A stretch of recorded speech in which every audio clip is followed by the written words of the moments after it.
Hey everyone, welcome back to the channel where we dive deep into the machines that make our hearts race and our palms sweat. Today, we're talking about something that's been whispered about in gearhead circles for years. And now it's finally here, or at least hitting the streets in 2026. I'm talking about the Plymouth Roadrunner, the legend reborn. If you're old enough to remember the original '68 Screamer that beeped like a cartoon coyote and hauled tail with raw V8 fury, this one's gonna hit you right in the nostalgia. But it's not just a throwback. It's a modern monster that's been polished up with today's tech and muscle. Stick around because we're going all in on this beast, from the growl you hear before you even see it, to the price tag that might make you question your life choices. If you're new here, smash that like button and subscribe so you don't miss out on more reviews like this.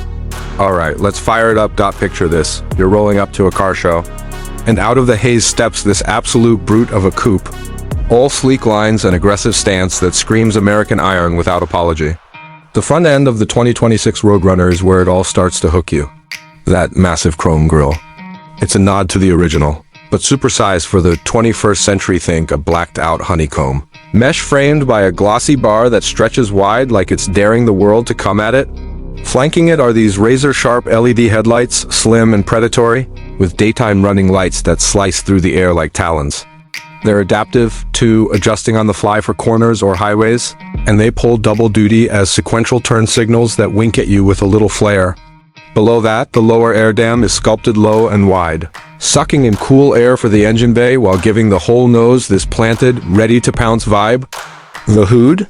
Oh man, it's got those classic dual scoops, functional this time around, venting heat and adding that subtle bulge that says power lives here. In torch red paint like the one I'm staring at right now. It pops under the sun, but they offer it in engine-turned silver or midnight black for that stealth mode. It's not just looks. Aero tweaks here shave off drag, helping it slice through wind at triple-digit speeds without fighting back. Swing around to the side. And that's where the Roadrunner's profile really flexes its heritage with a modern twist. The lines flow smooth from the hood down to the belt line, dipping low like a sprinter at the starting block. With fender flares that hug 20-inch staggered wheels, those rears are meaty 295 section. Pirelli's wrapped around lightweight alloys that pay homage to the old torque thrust designs, but with a forged finish that gleams like jewelry. The doors are long and suicide-style optional, but stock, it's a classic frameless setup that lets you drop the glass for that open-air roar. Character lines run the length of the body, kicking up just enough at the rear haunches to give it that muscular shoulder. And the roofline slopes gently into a fastback that's chopped lower than the original for better high-speed stability. Side mirrors are aero mirrors, slim and camera-backed for a cleaner look. And tucked under the rockers are these subtle diffusers that hint at the all-wheel drive. Grip you can spec if you want to tame the beast on wet roads.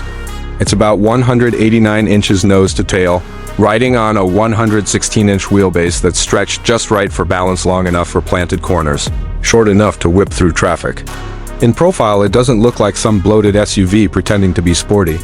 This is pure coupe DNA, low slung at 53 inches tall, making you feel like you're wearing the car rather than sitting in it. Now, flip it around to the rear, and bam, the Roadrunner's tail is where the drama peaks.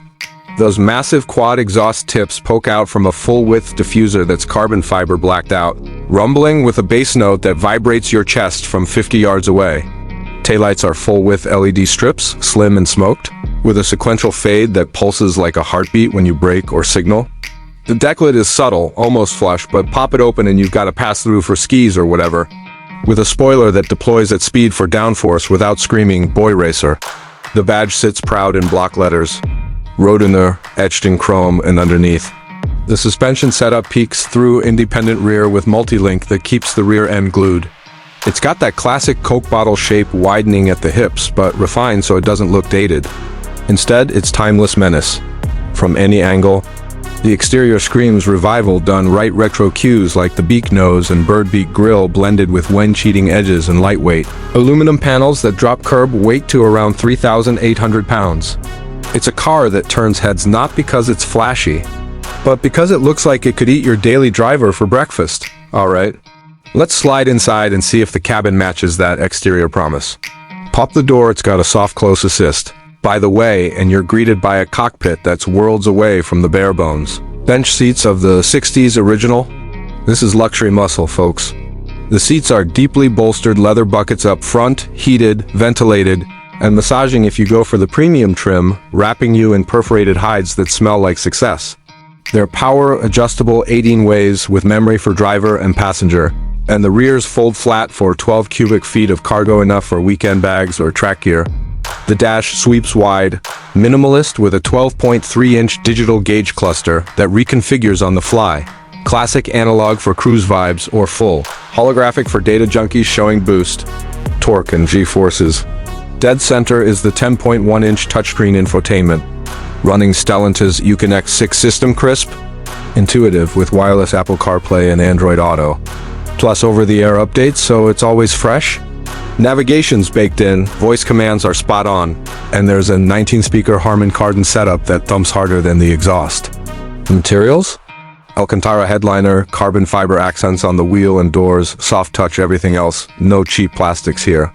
The steering wheel's thick-rimmed leather with paddles for the 8-speed auto, and Climate's dual zone with air purification that fights off pollen like a champ. Headroom's generous at 38 inches up front, legroom stretches to 42, and it's quiet on the highway thanks to active noise cancellation until you want that V8 symphony, then one button unleashes it raw. It's comfy for 4 adults, with ISO FIX anchors if family's in the mix. But let's be real, this is a driver's throne. Ergonomics dialed in so your hands and feet feel telepathic with the road.